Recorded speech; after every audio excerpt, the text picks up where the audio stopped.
The GSoW secret cabal interviews. Hello, everyone. This is Susan Gerbic from the GSoW, Guerrilla Skepticism on Wikipedia project. And all the way from Budapest, Hungary, is András Pintér, who's going to tell us all about his experience at the Wikimedia Science Convention in London just a few weeks ago. Hello, András. Yeah, hi there. Thanks for having me. Yeah, I'm very happy to be in this interview. And first of all, let me start with a bit of correction. I'm not actually speaking from Budapest. It's not very far, but it's called Székesfehérvár. Try to pronounce that one. Not a chance. Not a chance. It's very close to the capital, though. I frequently visit the capital, so just to be absolutely correct. So exact. It drives some people insane, just how we have to correct it exactly. We can't just let it go and say Budapest. No, right. Yeah, and I love that. So tell me a little bit about yourself and how you found the GSoW project. My name is, as you just perfectly pronounced, my name is András Pintér. I've been a skeptic probably all my life, but I joined the skeptic movement as a high school kid. I ended up being one of the original members of the Hungarian Skeptic Society in 2006. Ever since we've been trying to promote scientific thinking and skepticism within Hungarian society.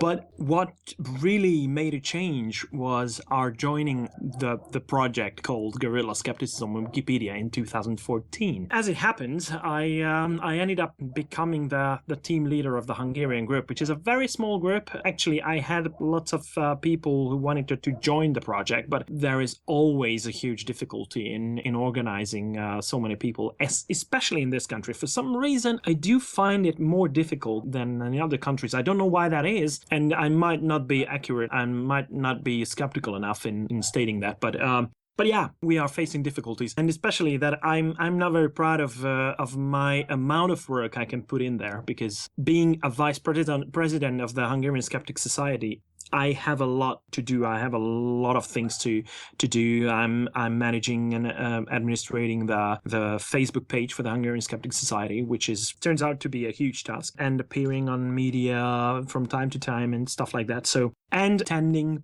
conventions like the Wikipedia Science Conference just recently, this weekend it ended, was the European Skeptics Congress, which was huge fun. I'm so jealous. I would love to have been there, but I felt like I was there because it's updates that you and Leon had published and pictures all the time. That was great. Yeah, that's one thing I love about the skeptics movement, that it's huge with Twitter, for example. Twitter is not a big thing in Hungary, but I love using Twitter, and this is how I ended up tweeting in English all the time, because no one cares what I tweet in Hungarian. But apparently that's not the case with the English community.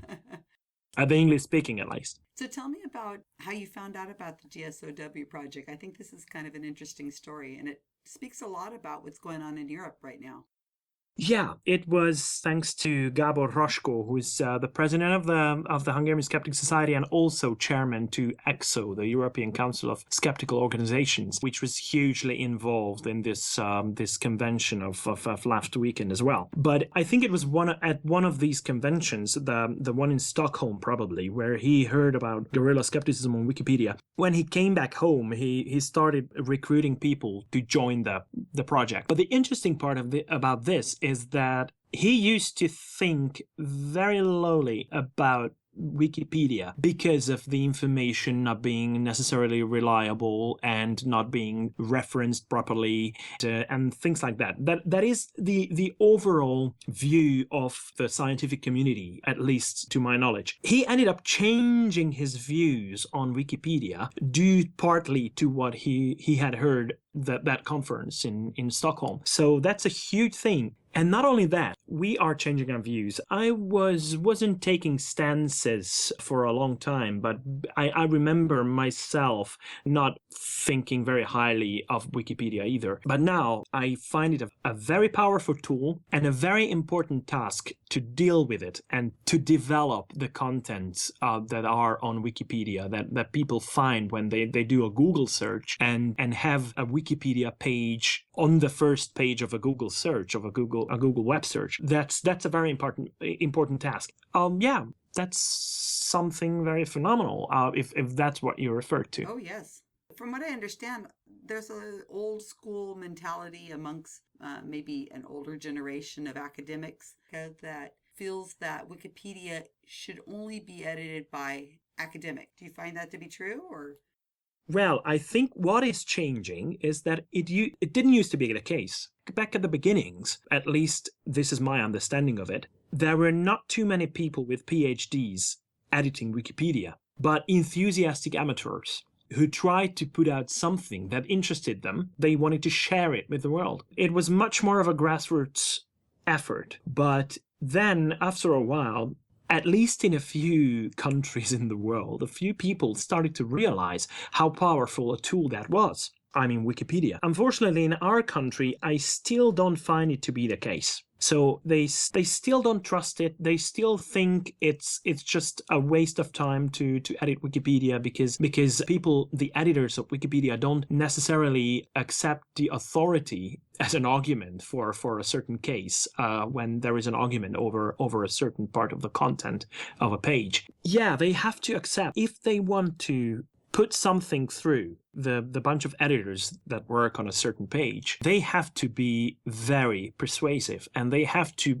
be able to make their case. That is something scientists in general are, but they, for some reason, wanted to the editors, the community of Wikipedia editors, to just accept their opinion face value. It's not something that is easy to change in the mindset of people, but it is happening. And one of the things that shows me the best that this is actually happening is the very existence of the Wikipedia Science Conference that I attended about 2 weeks ago.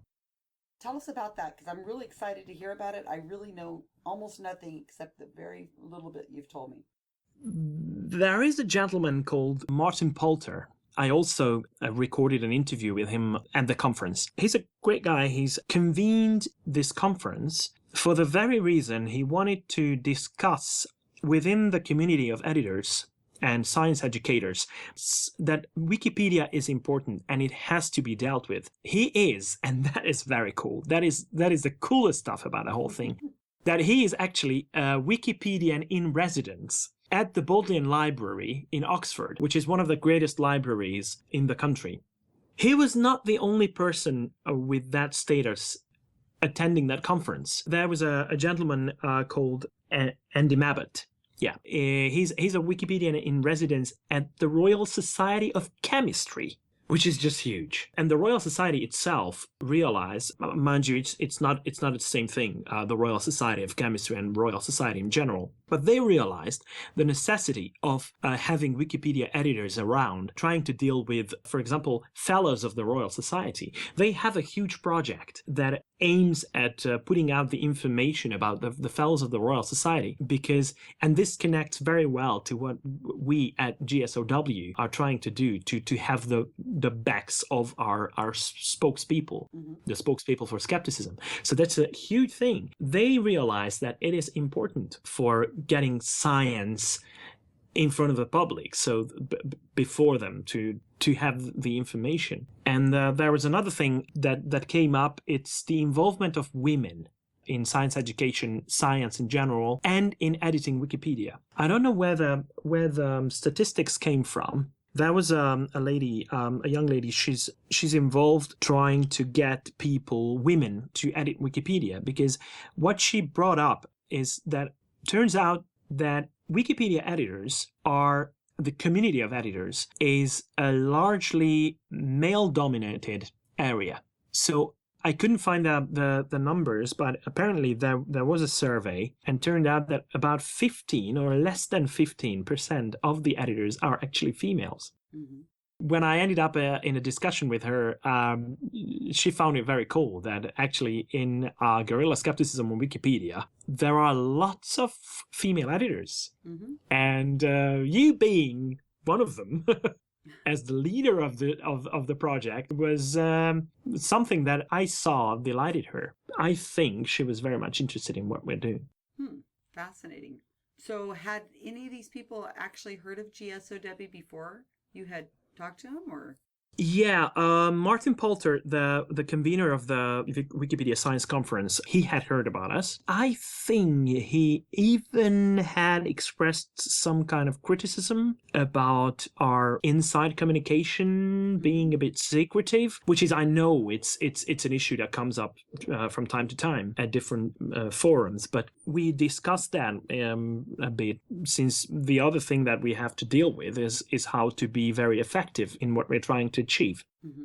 Doing it on Wikipedia, on talk pages, for example, is not always the most effective way, it turns out. So, of communicating with editors, other Well, editors. we're not really having the problem of people concerned about the forum anymore. That was kind of a 2013 thing Oh yeah, that a couple people had problems with, but we've opened up a lot more. yeah, I We've think opened up so. a Yeah, lot more. I've been doing more interviews with you, with my editors, and I've been actually showing people how we train. I think that people kind of get it now. yeah, yeah, The Wikipedia community isn't concerned about GSOW's forum. They seem to understand that there's no way of keeping editors from talking to each other. I mean, they could be doing it on email. exactly, And exactly. there's just no way. So you can't control for it. So at least we're open about that we're doing this, and it really is the only way I can train. Yeah, We do use the talk pages. We're quite comfortable using talk pages. We work with editors on Wikipedia all the time. In fact, you probably can't tell a GSOW editor from a normal Wikipedia editor, just looking at them. We're yeah, essentially the same thing. It's just yeah. that we have a community where we know each other, we talk to each other, we know each other's real names, we're friends on Facebook. It's not an anonymous kind of thing. In fact, I think we're more open Yeah, than an average Wikipedia editor is, because we know who we are and we know each other's names and we're public about it. yeah, and I see more and more of the appreciation towards the project itself and the efforts that we are trying to make. For example, now at the European Skeptics Congress, everyone we approach, there is Leon Korteweg. He's amazing. Isn't he?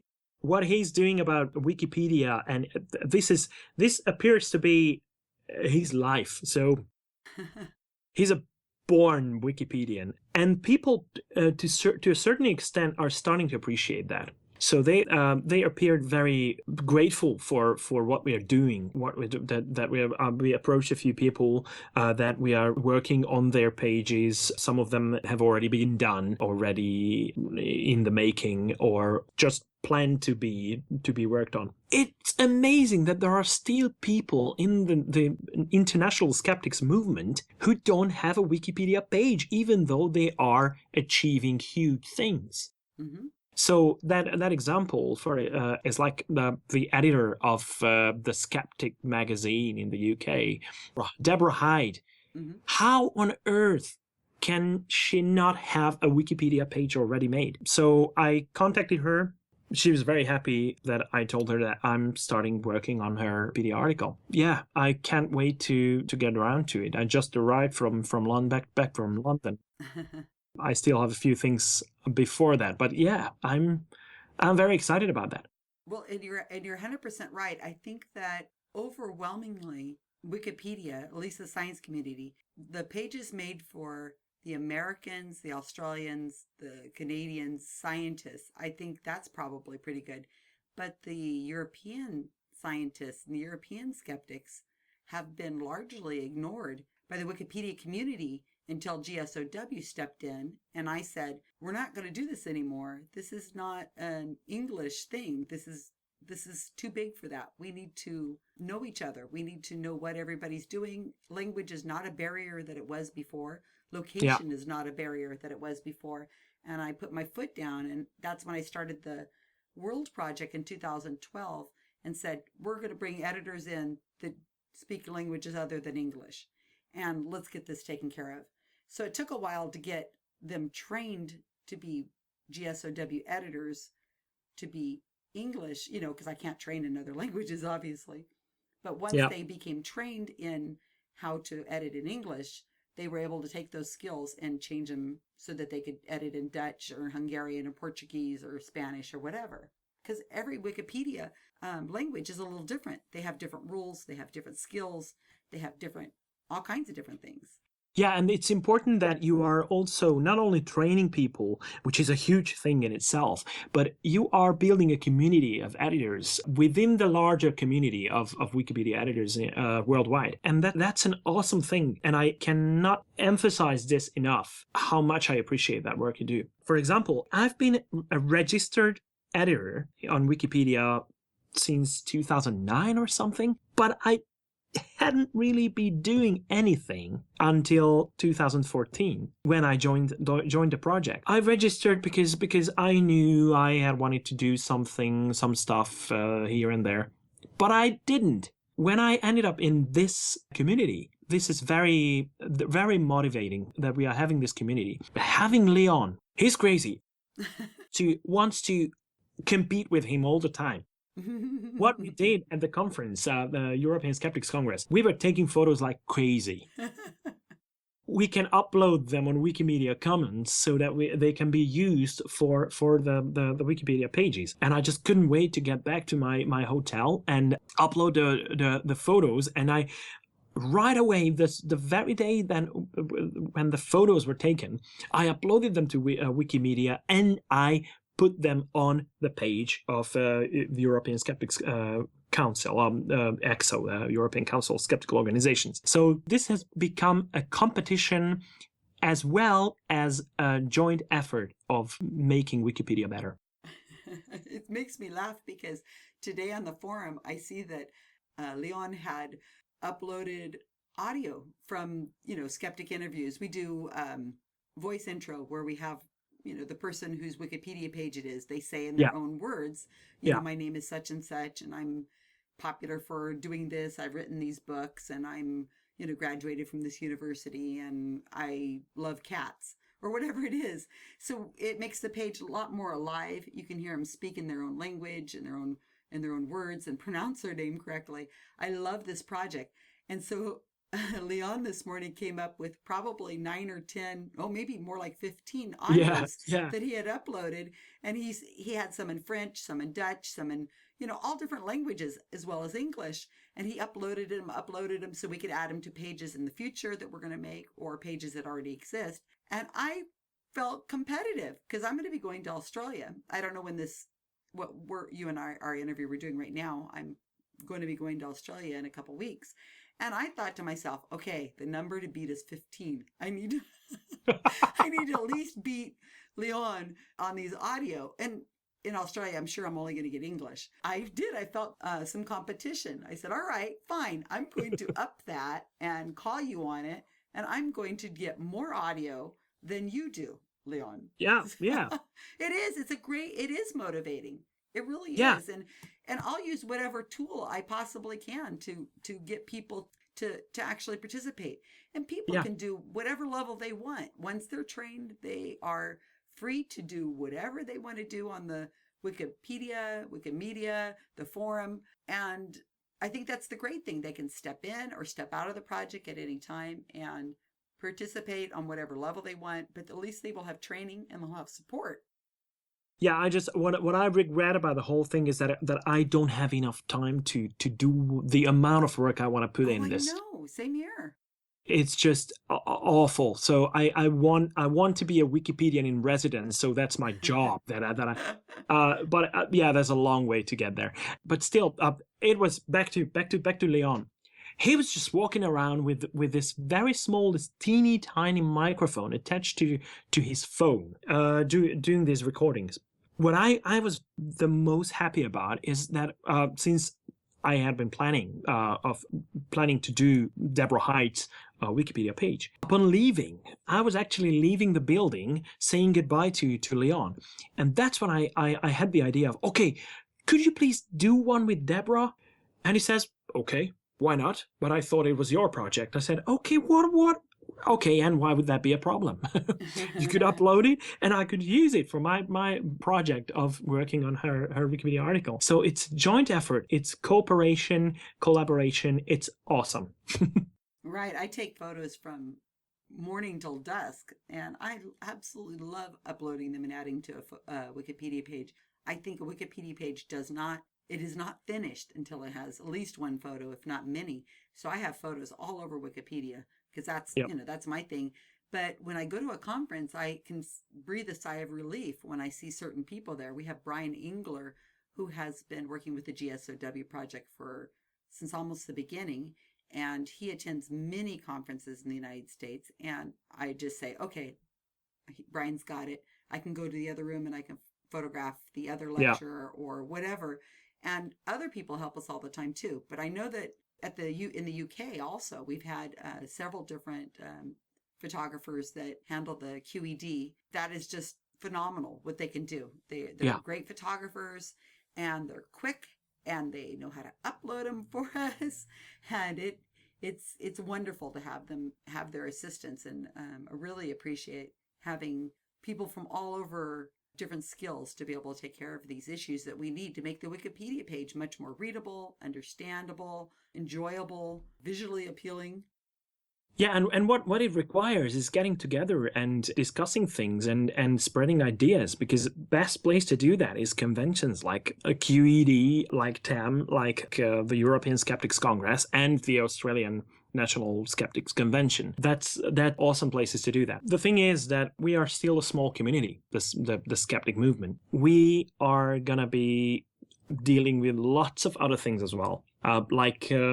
Leon and I are getting more and more enthusiastic about getting involved in the works of European Council of Skeptical Organizations. Yeah, I think we need to realize that we need to recruit people for that effort as well, because otherwise it's not gonna work. And we need even though there is a great example of the UK skepticism being a very widespread, a bit sporadic in its nature, because there are small little pieces of organization, some not even officially existing, just skeptics in the pub.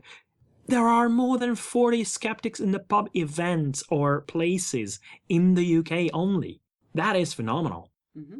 40 something, 47, I think. That is unbelievable. And then some areas, there's nothing, absolutely zero.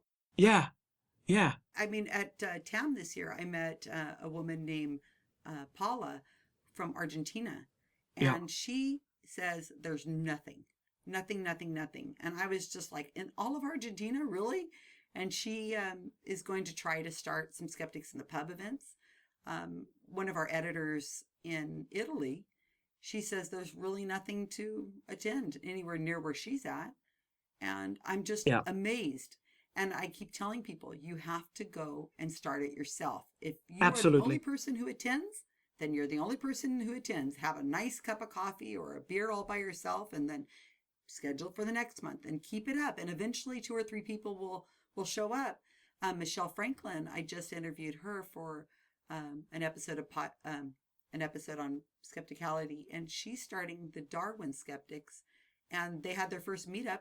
3 people showed up. Yeah. She says that was a win. And that's exactly how I started with the Monterey County Skeptics. And now we have meetups, and there's 20 people or more, and we're great friends with each other. We have events. The community builds, but it takes time. You're not alone, I promise you. There's other people out there who are just as interested in this as you are, and they just don't know how to get a hold of you or how to make contact, or they're shy, or who knows what. Yeah, this turns out to be the case, and I told you before that I'm managing the Facebook page for the Hungarian Skeptic Society, and the people that actually go and hit that like button on the page is growing. So we started last November, I think. And it's slowly growing, but it's still growing. So people are actually interested in the stuff we are sharing there. The other thing is that we need to recruit more people, because it's just a huge amount of work to put together the content if you want to deal with that. For some reasons, I still find it difficult to do stuff like that. Recruiting people is just not easy. Not for at least in my country. Part of this is because people are much more involved in politics in my country, because in that sense we are in a terrible situation right now. And people whom we would like to recruit because of the way of their way of thinking, they are leaving the country. They are already in Germany, France, the UK, Ireland and stuff. So more and more people are leaving the country. So it's not an easy situation, but I've been running, for example, a Skeptics in the Pub event for almost a year and a half now. In my hometown. The key is that I don't lose my spirit over it when people are not attending in great numbers. There are occasions when there are 5 of us or just 3 of us, but still we are going on with it. So we are not leaving it behind just because not too many people are attending, because the people who are actually turning up want to be there and want to discuss those topics. So that's very important to do, and to endure and not to give up. One of the panels I'm going to be on has the topic of challenges in skepticism. I have thought a lot about it, and I can imagine the kind of thing that people are going to bring forth. They're going to say, oh, it's the creationism, or it's climate change denialism, Yeah. it is misinformation on the internet, or it's the media. I can already foresee, because I'm psychic, right? I can already foresee that that's the topics that they're going to bring up and say that is the challenge today in skepticism. And it is not my challenge. That is definitely not my answer. My answer would be, and it will be, it's the people. Yeah. It's finding people, motivating them, training them, and keeping them involved. That is the whole problem. That is, and GSoW, if you had nothing to do with Wikipedia, if you had no interest whatsoever in Wikipedia and you wanted to look at the dynamics of training, motivating, retaining, building a community of people focused on one specific purpose, GSoW is the perfect place to do that, because we have absolutely been trying so many different things. We've changed our style of training. We've changed our style of recruiting and retaining and motivating. Everything keeps changing, and we keep finding new ways of adapting. They're motivated for different reasons in different ways, and you just have to learn more about the person. It's a people thing. This has nothing to do with academics. It doesn't matter that I don't have a PhD, I don't have a master's, any of that. The importance is dealing with people, how to work with people. Yeah. That's the challenge of skepticism. One of the ways is to attend these conferences, but it's full of people who are already there for a reason. I think one of the best take-home messages it was a very good talk. He always gives brilliant talks. It's Richard Wiseman. Oh God, he's wonderful, brilliant. He's funny off camera too. Yeah, but what he said, and the best message of the conference, I think, was or at least one of the best messages, was that you have to do it. This is a world for doers. So don't just dream about starting a web page, a YouTube channel. Get around to it and do it. And that's the spirit we need. So this is the community of skeptics is a grassroots movement. There is no governmental organization that says, okay, we are allocating a certain amount of money to push these ideas. This is best to stay that way. So we don't want that to happen, but we want people to actually make these efforts. And one of these efforts is Wikipedia. And there is editing Wikipedia, I mean. But what is necessary to plant into the minds of people as well about Wikipedia and how to go about editing it is not to be afraid of small edits. Because every time someone, especially at the start, when someone goes on and hits that button, that edit button, they think, okay, it's not too much of a contribution that I made with just changing one letter or just erasing one extra space. Okay, that might not be that much of an effort, but that is one step towards making that Wikipedia article better. Right. If you just add a reference, if you just correct a mistake or a badly put together sentence, you are making it better. You are actually improving the quality of it. And that is a very important task, because there are going to be others who do the same. And that is, it might not be too much viewpoint of one particular person, but when it adds up being a better page through the efforts of many, many people doing just a little bit. That's crowdsourcing.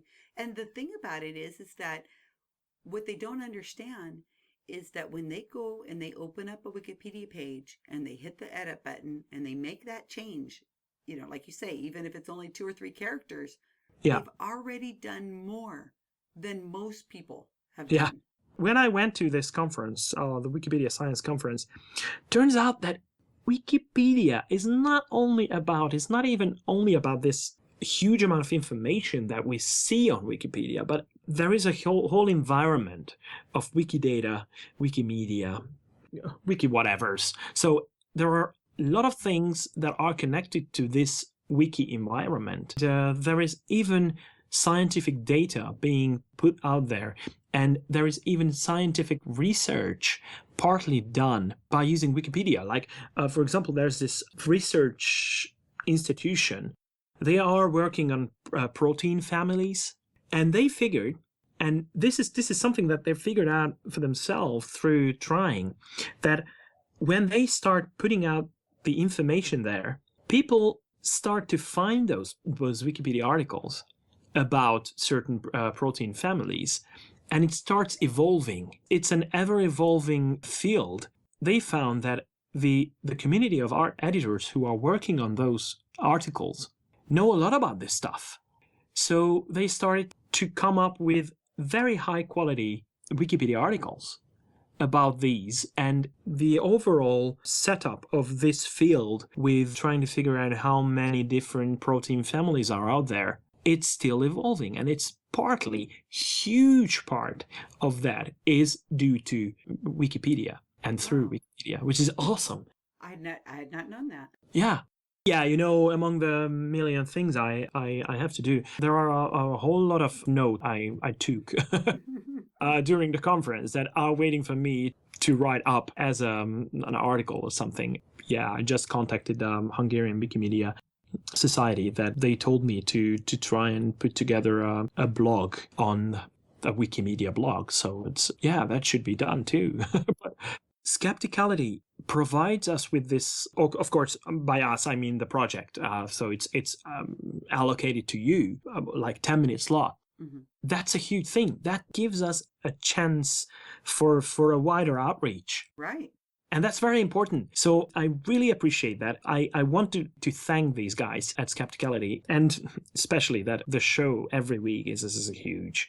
It's something that is recommended to all to listen to. Right. We've had such wonderful support. Derek has been amazing to the Yeah. GSoW project. Derek has been phenomenal. We've had some phenomenal support from people and podcasts and conferences that have made GSoW into the powerhouse that it is today. And I tell you, we're really just starting.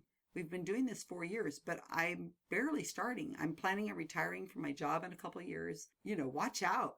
Because this is just the beginning. I'm going to Australia, and I'm going to take that by storm. I have probably, I think, 8 lectures I'm giving all across Australia, and then in Hong Kong and in China. Yeah, I've been hearing about that, and I just find it fascinating. There's no stopping us right now. And we're not just Wikipedia. We do all kinds of other things.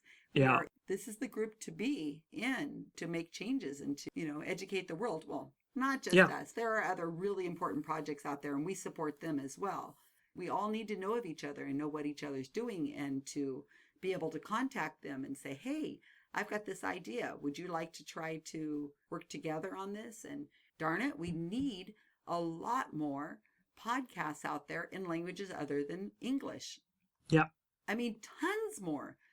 We need lots and lots and lots, because each time a Russian podcast interviews a scientist or a skeptic or a thinker of some sort that we need to have on the Wikipedia page, we could turn around and take that interview and put it on the Wikipedia page as a citation. But I can't do that if there aren't Russian podcasts out there doing interviews, or Hungarian or Dutch, or on and on and on. In Spanish, I can't find any. We're finding nothing for Spanish. That's ridiculous. That is so insane. Portuguese, same thing. It's like they just closed shop. There's little bits of things we're hearing here and there, but they just haven't found their people. There's no inspiring leader or group or organization or anything seems to have said, all right, no further, line in the sand. We're done. We're going to start with our skeptic meetups. We're going to do skeptics in the pub at all these different locations, and then we're going to build that into bigger meetups, and then we're going to put together some conferences and 5 podcasts out there. Let's do it. I mean, this is just silly. Technology is there. It's almost free. Yeah. And it's not that hard. I mean, come on. Put together an interview, edit it down, put it out there. If 25 people listen to it, well, then that's 25 people. And then build it to 50 and build it to 100 and build it to 200 and keep going. We can do this. It's going to require a dedication to getting it done. And we just got to start. Go for it. When you are a consumer, when you are consuming that material, when you are listening to that podcast and you are reading that blog, for God's sake, share it with others. So go on Twitter, tweet about it, tweet the links, Facebook, and share them. So that is something that you can do, even though if you don't want or you cannot do a podcast or anything. Go and review the podcast or the book or whatever on iTunes or Amazon or everywhere you can, because that reaches beyond our choir. Yeah. And not only because to get them beyond the choir, but because the people who are writing these blogs, the people who are writing these books and articles and podcasts, they need the feedback. They need to know that you're listening. They need to know that they're appreciated, because they're not getting rich off of this. So if you don't give them feedback and say, hey, thank you so much for what you're doing, I love your show, they're going to just say, nobody's listening, nobody cares. Review them, share them, and make it known to everybody around you. Mm-hmm. Give them a little love. Yeah.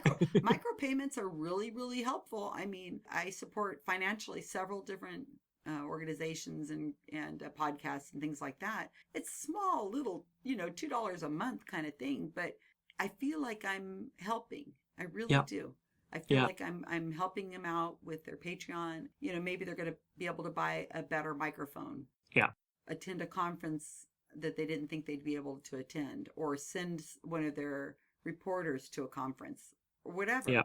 It's important to do this kind of thing because we need to show them that we support them. Let's do this.